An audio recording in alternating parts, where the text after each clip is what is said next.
Hello, everybody. Thank you for joining us today.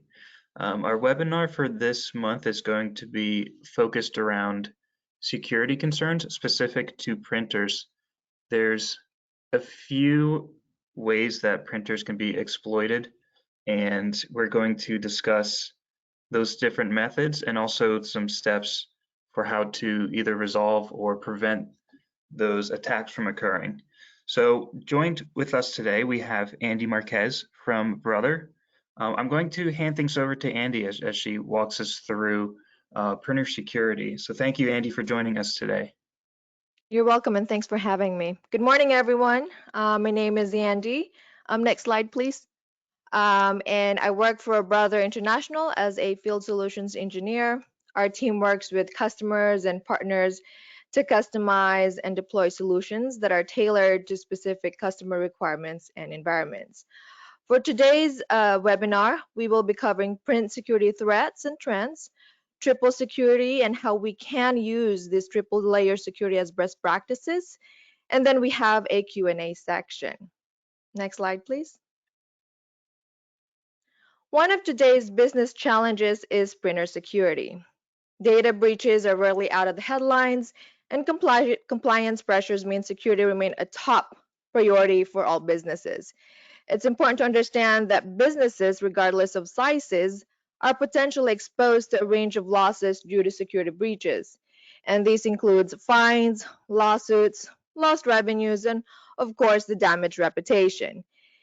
It's very important to understand that multifunction printers and printers are not just dumb terminals. They are basically small computers. And without any security in place, data can be exposed moving through the network either by cable or wirelessly, and printed documents that contain confidential and private information have risk of being exposed. Next slide, please.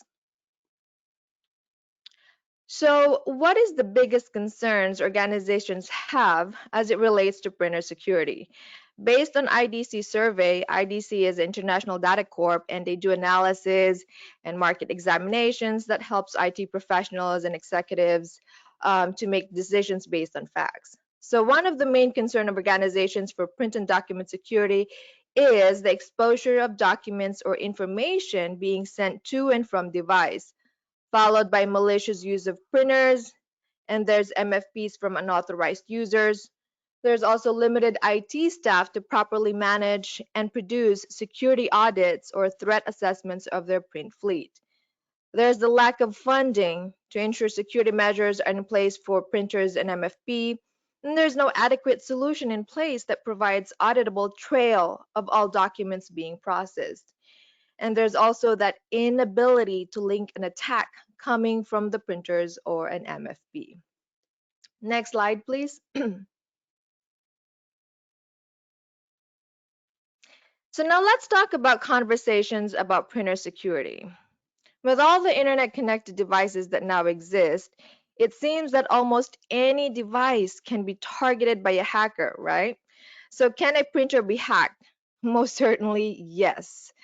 Printers have various vulnerabilities that hackers can exploit. And while many businesses think to secure other aspects of their network like firewalls and computers, a lot of times they overlook the role of printers in a holistic cybersecurity approach. And because of this, attackers knowingly take advantage of the security gap to exploit a business's printers for malicious purposes. We all know that both older and newer printers have various security gaps that cybercriminals can exploit. Most especially older machines are less secure, which leaves a host of potential issues for a company. Now, these are just some of the reasons why it's always important to have that printer security questions. Well, perhaps ask questions like, could your organization be exposed to a serious security flaw? What is being done to protect sensitive and valuable data? How are they managing and monitoring your printer fleet? And do you have a full audit trail of all data that is being processed on a device or document and network level? Next slide, please. Now let's talk about who has access and to what. With these questions in mind, there are various ways to address and implement different levels and different layers of print security. We have triple layer security to address these vulnerabilities. We have a device access security, there's a document security, and of course, there's a network security in which we are going to cover in the next few slides.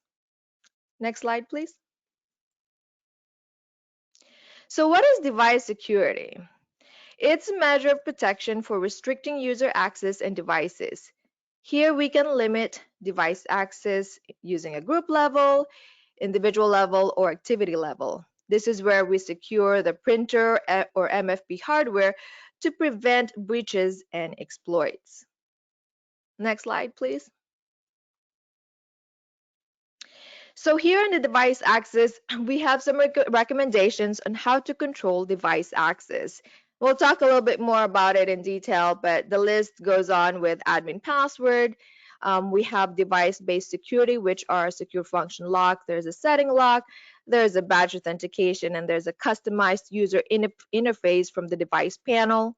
We also have what we call the server-based security, which are Active Directory and LDAP authentication, where we can enforce group policies. User access are enforced based on permission and assigned via Active Directory credentials. And we will discuss them in more details in the following slides. Next slide, please.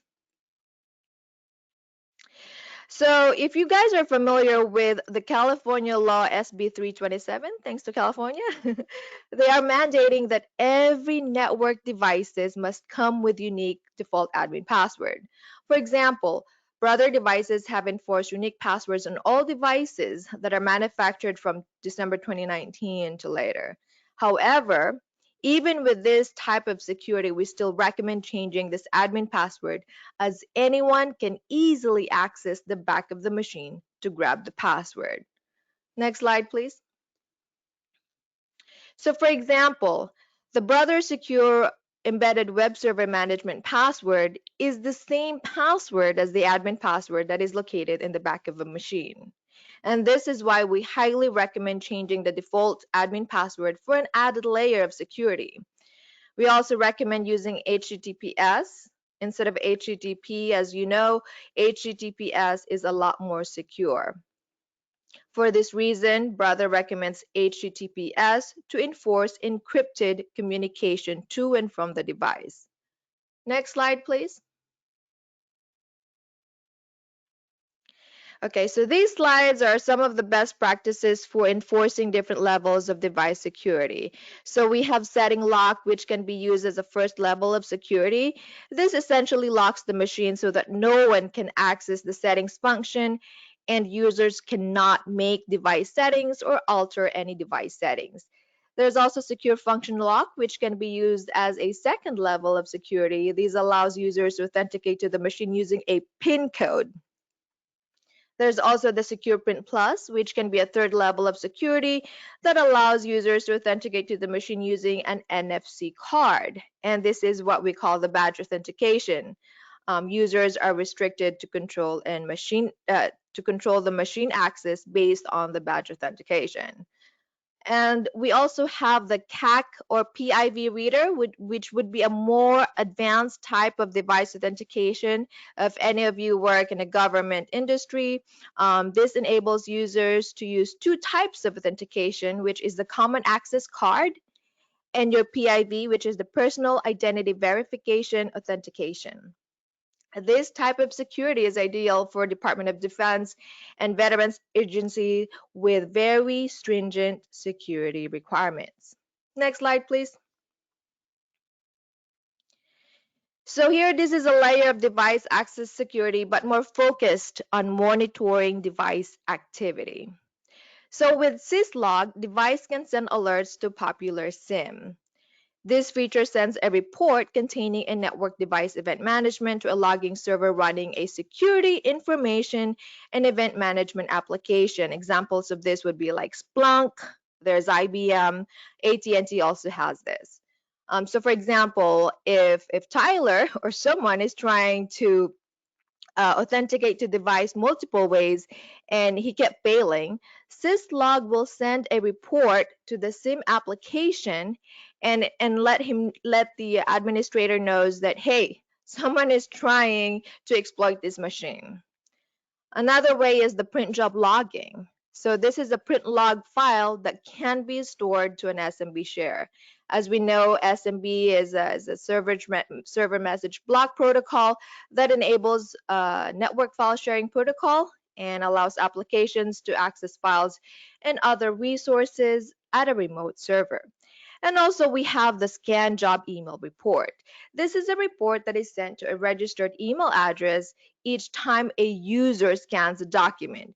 This is a security layer where scan activity can be tracked. Next slide, please. So now let's talk about document security. What is document security? This provides end users the ability to protect sensitive and confidential data from being exploited or exposed to unauthorized personnel.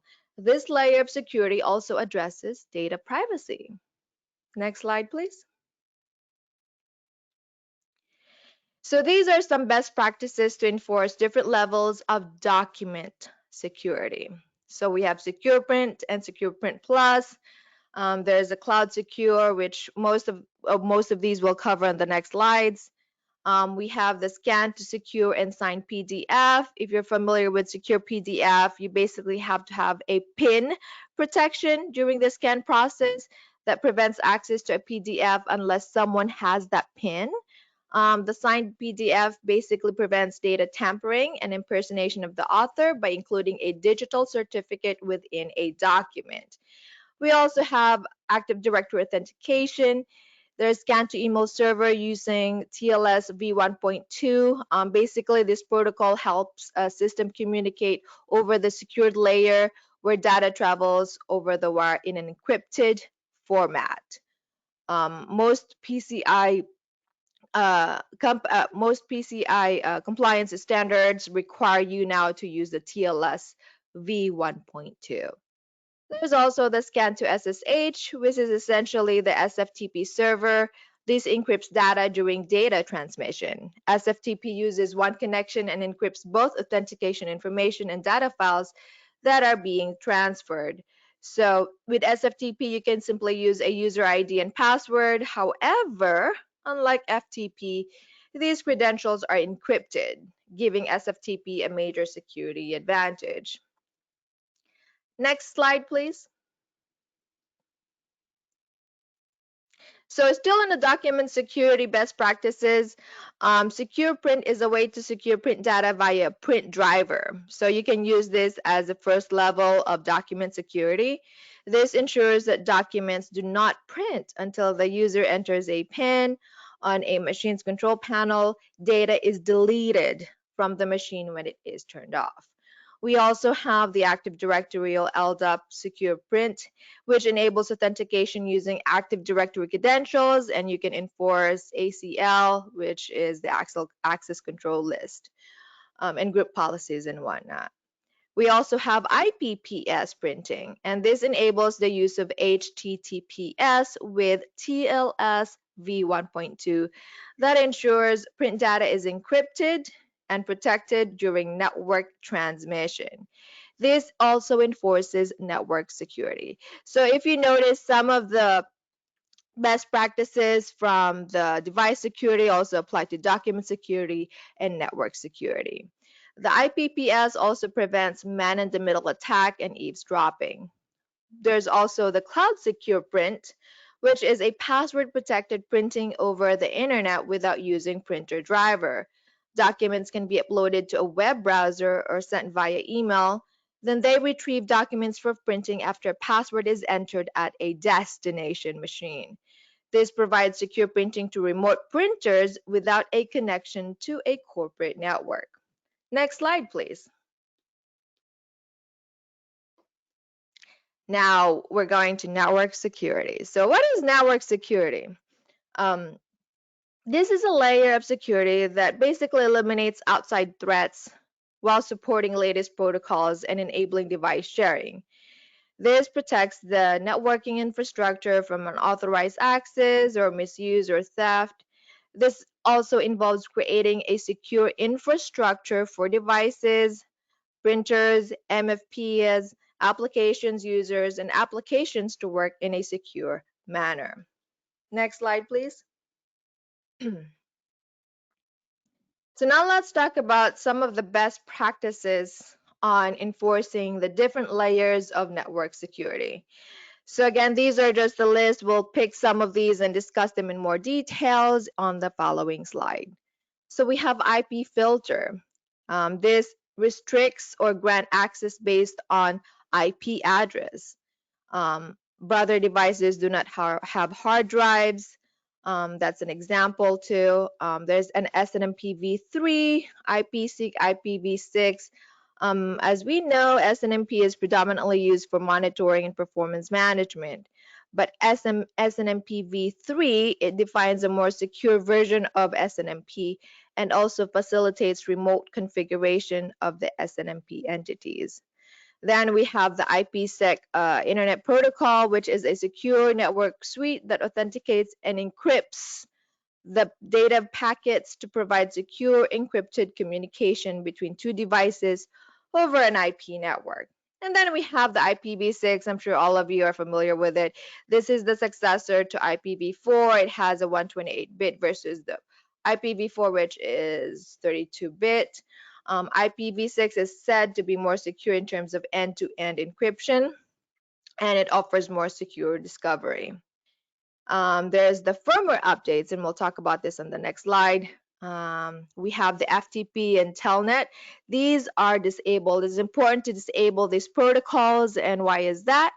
Because we know that these protocols are very insecure and they lack the use of encryption.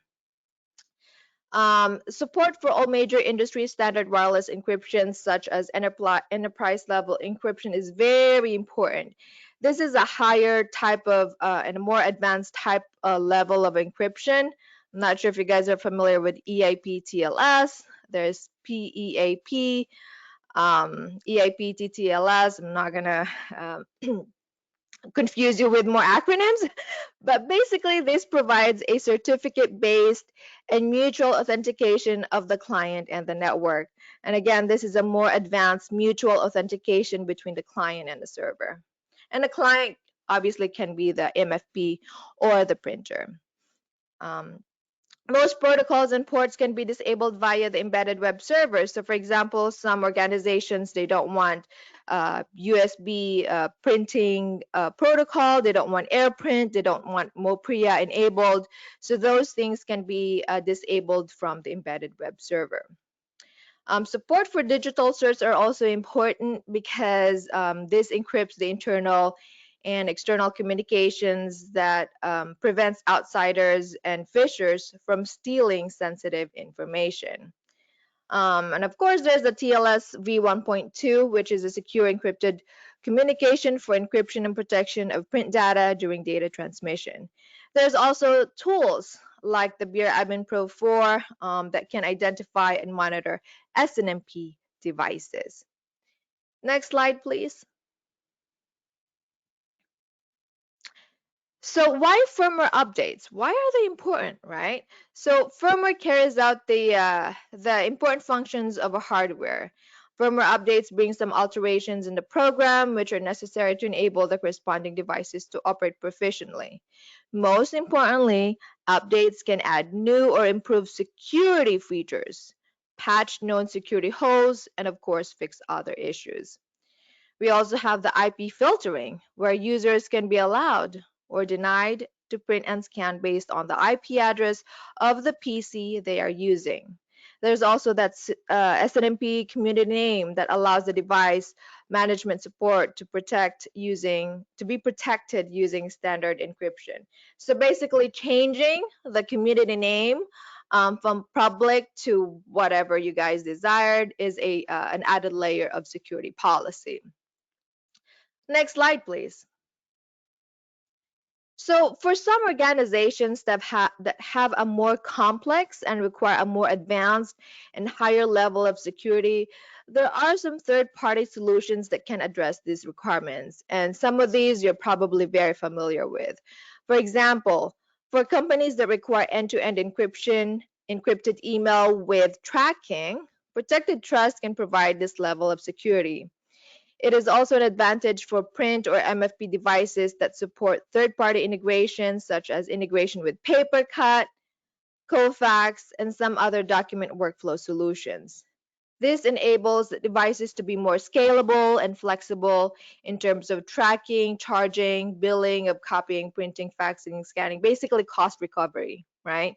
Some of these third-party solutions can provide a full suite of print and capture management software that can address enterprise security, compliance requirements. There's some companies that need the full audit trail. Some companies need automation of business processes and workflow, intelligent data management, integration with customers' existing databases, and more. So full audit and assessment of print fleet is very important. And why is that? Because this can address security awareness and provide a higher level of print, data, and network security. They can help ensure that all data, whether it's in motion, whether it's at rest, are processed and accessed by authorized users, and they are redacted or quarantined and placed in a secure location if an authorized person tried to access these documents. So next slide, please. And here where we have the contact of John Michael Earwood. He is from Copy Products. If you have any questions regarding what we've talked about today or about their products and solutions, he is a great contact, he's a great resource. So please reach out to him. And here is his contact information. Next slide, please. Okay. So this is the last slide, and I added this quote because I feel like it resonates more with people when we talk about security. It goes along with security in IT is like locking your house or car. It doesn't stop the bad guys, but it's good enough they may move on to an easier target. Businesses seeking to protect their print fleet and data can use layered, multi-layered security. Layered security implements multiple layers of protection so that intruders have to break through many security measures at the same time. I'm a believer that hackers nowadays, they can exploit about anything. But if you have multiple layers and layers of security, at least make it hard for them, right? It would make it harder and it can reduce a hacker's ability to maneuver as they work through their way of your level of defense mechanisms. The goal of layered security is to prevent a single security vulnerability from compromising an entire system. And that's the reason why we discussed all levels of security, right? Device security, document security, network security. The layered security approach is widely used in today's systems, and it aims to ensure that every component of a system's defense has many backups as possible. And so that concludes the meeting, and we have the Q&A portion. If you have any questions, go ahead, please. Hey, Andy, we have a couple questions to go over here. The first one, which machine is more secure, a wireless or a wired printer? Very good question. A lot of people actually come up with that question. So in general, wireless networks are less secure than wired networks since the communication signals are transmitted through the air, right? Because the connection travels via a radio wave, it can easily be intercepted, especially if the proper encryption technologies like WEP, WPA2 are not in place. However, when properly secured, wireless network security is they're relatively safe, right? The 802.1x encryption technologies prevent cyber criminals from using scanners to easily identify and penetrate and exploit the network. However, we also have to think about the speed, there's the reliability, there's the stability that needs to be examined when choosing wireless versus wired. Wired is more consistent and continuous connection versus wireless that depends on how strong the signal is that it gets from the access point. Wireless can be prone to interference by other networks, wireless objects like walls, even human beings. There's also the microwave that can obstruct the connection. So if wireless is not implemented with the right encryption protocol, it can easily be exploited during data transmission. So which one is better, right? Well, it all depends on the organization's security requirements, including financial constraints, because both can enforce a high level of security depending on the encryption technologies that are implemented. Now, if there are no financial constraints and there's no concern of mobility, then wired connection can provide the maximum security and performance. Excellent. Another question we have, can USB printers be exploited? What do you think? Well, yes. So exploiting USB printers basically requires the hacker to gain physical access to the device, right? But that doesn't make it any harder than being exploited over the network. So gaining physical access to printer can generally be considered as less hard than it is for other network components like servers and workstations. Simply sneaking into an unlocked room and launching a malicious print job from a USB stick basically comes into a matter of seconds. And so, yes, USB printers can be easily hacked. It is very important. That's why we recommend using the network connected print or MFP devices, because with the network connected devices, we can implement multiple layers of security mechanisms as we've discussed today, and they can be configured and implemented with the network connected devices. With USB, you can enforce certain type of security protocol, but you are very limited. Whereas if it's a network connected devices, you have a lot more flexibility, and they offer a more robust type of security mechanisms. That's awesome. Well, thank you very much, Andy. I don't see any other pending questions here, so I think that wraps it up for us today. Thank you again, Andy, and thank you You're everyone welcome. for joining today. Thanks for having me. Enjoy your day, everyone. Happy Thanksgiving. Thank you. You too, Andy. Bye. All right, bye.